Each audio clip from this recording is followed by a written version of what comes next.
오늘은 디모데전서 5장으로 말씀 전하도록 하겠습니다. 우리는 교회를 생각하면 가장 많이 하는 것들이 무엇인가 이렇게 질문하고 이야기 나누면 찬양과 기도 그리고 말씀 듣는 것들을 생각해 냅니다. 그런데 예배 의전을 넘어서서 조금 더 깊게 들어가 보면요, 교회를 떠올릴 때 무엇이 중요한가를 좀 생각해 보면 신명기 10장 18절과 19절에 제가 잠시 읽어드리겠습니다. 고아와 과부를 위하여 정의를 행하시며 나그네를 사랑하여 그에게 떡과 옷을 주시다니 너희는 나그네를 사랑하라. 전에 너희도 애굽 땅에서 나그네 되었음이니라. 이것은 정확하게 약자를 기억하라라고 이야기하고 있는 것이죠. 예수님의 말씀 중에서도 우리는 하나님이 교회에 원하신 뜻이 무엇인지에 대해서 알 수 있는 내용이 마태복음 25장 40절에 있는데요. 제가 잠시 읽어드리겠습니다. 임금이 대답하여 이르시되 내가 진실로 너희에게 이르노니 너희가 여기 내 형제 중에 지극히 작은 자 하나에게 한 것이 곧 내게 한 것이니라 하시고, 이렇게 기록하고 있죠. 이는 가난한 자에 대한 것, 고아와 과부에게, 그러니까 당시 시대의 대표적인 약자들로 칭했던 사람들에게 행하는 것이 주님께 한 것이다라고 가르쳐주고 있는 것입니다.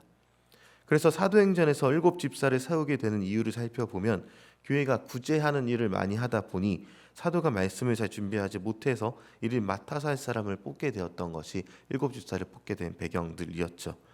교회의 가장 기본이 되는 사역 중에 하나가 바로 구제 사역인 것입니다. 그리고 디모데를 통해서 가게 될 에베소 교회에서도 이는 마찬가지로 행해지고 있었습니다. 교회의 가장 핵심 가르침인 가난한 자를 긍휼히 보시는 주님의 눈으로 함께 바라보고 돕는 일을 행해왔던 것이죠. 그래서 교회는 구조적으로 돕는 일을 만들어서 일들을 처리해왔던 것입니다. 그리고 오늘 본문을 읽다 보면요, 에베소 교회 역시도 과부들을 돕는 일들에 대해서 잘하고 있었다 이렇게 볼 수가 있는데, 그런데 문제가 있습니다. 이 교회 안에는 구약에서부터 중요하게 여긴 사역 자체를 악용하는 사람들이 있다라는 것을 은유적으로 표현하면서 그것을 경계하라, 그리고 다른 방법을 만들라라고 구체적인 예시들을 들어주는 것이죠. 그리고 이를 악용하는 사람들은 과부는 맞긴 맞으나 젊고 부유한 사람들이다라고 좀 생각해 볼 수 있는 것이 2장에서 이들의 정체를 좀 살펴볼 수가 있습니다. 2장 9절에 나타난 단정하지 않은 옷을 입었으며 과부이나 당시 사회상대로는 암무하거나 성적인 관계를 갖고 정절을 지키지 않으며 소박함보다는 부유함을 드러낸 이들이 이 사람들이다라고 2장에 나타난 이 사람들이 이 5장에도 나타나서 구제 명단에 포함되어 있으니 이들을 배제하라라고 이야기하고 있는 것이죠. 이를 악용하면서 자신의 사치를 위해서 그리고 게으름 피우기 위해서 교회 자체에 일어난 이 구제라는 제도를 악용했던 것입니다. 교회의 지원을 받으면서도 여러 남자와 잠을 자거나 험담하는 데 시간을 보냈으며 도시 내에서도 교회 이름을 더럽혀 왔던 것이죠. 그리고 바울은 이 일에 대해서 용납하지 말라라고 얘기합니다. 그러면서 교회의 도움을 받을 수 있는 사람들에 대한 기준을 계속해서 제시를 해주고 있는데요. 의지할 가족이 없는 나이든 과부가 지원받을 자격이 있으며 또 선한 일을 하고 있는 그런 사람들이다라고 이야기를 합니다. 교회가 예수님의 사랑과 관대함을 보여줘야 할 대상이 바로 약자들인데, 약자가 아닌 사람이 이를 악용하는 것을 경계하라는 것이죠. 약자에 대한 자세한 조정을 하고 난 다음에 본문의 관심은 장로라 불린 사람들에게 이어져 가고 있습니다. 교회 내에서 가장 약자들이 누구인가에 대해서 말해 주었다면 이젠 교회 안에서 유력한 사람인 장로에 대해서 집중해서 계속해서 이야기하고 있는 것이죠. 17절에서 말씀을 가르친 장로들에 대해서 배나 존경하는 자라라고 운을 먼저 떼면서 이야기를 하지만 그리고 나서 혹독하게 다루며 나아갑니다. 교회 안에서 유력한 지도자들의 문제는요, 제대로 다루라라고 얘기하고 있는 것이죠. 특별히 술과 관련된 일에 대해서 제대로 다룰 것을 명하는 것입니다. 당시 에베소 교회에서는 사람들은요, 술과 관련해서 이렇게 자유롭게 마시면서 폭력적으로 변해서 다른 사람을 치는 것도 그냥 다른 사람들이 하니까 괜찮은 일로 여겨졌고, 교회 안에서 오래도록 신앙생활한 그런 사람들도 마찬가지로 움직였던 것입니다. 그래서 장로의 이름을 가진 유력자들이 에베소 교회에서 명예를 거꾸로 드리고 있다면, 특히 술을 마시고 그런 일들이 일었다면 사랑으로서 꾸짖고 그리고 지도자 자리에서 다른 사람을 시족하게 하지 말 것을 명하고 있는 것입니다. 그리고 그 자리에서 내려와야 된다라고 철저하게 얘기하고 있는 것이죠.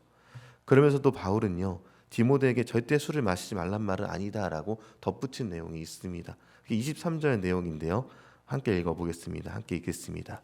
이제부터는 물만 마시지 말고 내 위장과 자주 나는 병을 위하여는 포도주를 조금씩 쓰라. 네, 이유는요. 디모데의 위장에 문제가 있어서 약으로는 사용한다라고 얘기해주고 있습니다.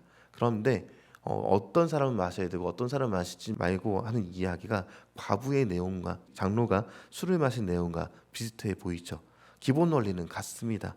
사람들의 관심은 어떻게 지켜야 하는가에 대해서 관심이 있어갖고 여러 가지 많은 규율을 만들어 놓고 조금이라도 어기면 문제 있다고 정죄하기 바쁘지만 성경의 원리는 좀 다르다는 것이죠. 성경의 관심은 어떻게 지켜야가 아니라 왜 지켜야 하는가에 관심이 있는 것입니다. 그래서 사람의 생명이 살아나는 것, 그리고 어떻게든 하나님의 명령이 다른 사람의 생명을 살아가는 것에 초점이 맞춰져 있기 때문에 누구는 해당이 되고 누구는 해당이 되지 않는 것이 그때그때 달라지게 된다는 것입니다. 어떻게가 아니라 왜 지켜야 하는가에 대해서 관심을 갖는다면 성경을 보는 눈이 달라지고 또 우리 신앙생활의 모습도 달라지게 된다는 것이죠. 우리는 지금까지 이 과부와 장로에 대한 이야기를 들었습니다. 전혀 어울릴 것 같지 않은 공동체이고 그 이야기지만 두 멤버의 기본 정신은 한 가지입니다. 하나님이 세우신 교회에서 하나님의 사랑으로 만든 구제의 원칙과 이를 제대로 집행해야 할 장로들의 모습이 하나님을 닮기보다 예수님을 닮기보다 세상을 닮았다면 그곳에서 변화가 일어나야 한다는 것입니다. 그리고 책망을 받고 훈련을 받아야 한다는 것이죠. 우리도 마찬가지입니다. 그리스도인이라는 이름으로 해야 할 하나님 사랑과 이웃 사랑을 제대로 하지 못하고 있다면 오늘 본문을 통해서 책망을 받을 것입니다. 장로를 책망했듯이 그리스도인이 연수가 10년이 되고 20년이 되어도 세상과 다를 바가 없다면 이도 책망을 받는다는 것이죠. 그리스도인은 달라야 합니다. 작년과 다르고 지난주와 달라야 하며 어제보다 나은 삶의 모습을 가져야 합니다. 이제 오늘의 삶을 사시면서 결단하실 때 하나님이 원하시는 그리스도인의 삶을 살겠다고 결단하시기 바랍니다. 우리 하나님께서 오늘을 살아갈 힘을 분명히 주실 것입니다. 이를 기억하시면서 오늘 결단하시고 기도하시면서 주님, 우리가 주님 안에서 사랑받는 자녀로서 이 세상에서 어떻게 그리스도로 살아갈까가 아니라 왜 세상에서 그리스도인으로 살아갈지를 고민하며 주님께 나아가겠다고 기도할 수 있는 저 여러분이 되길 소망합니다.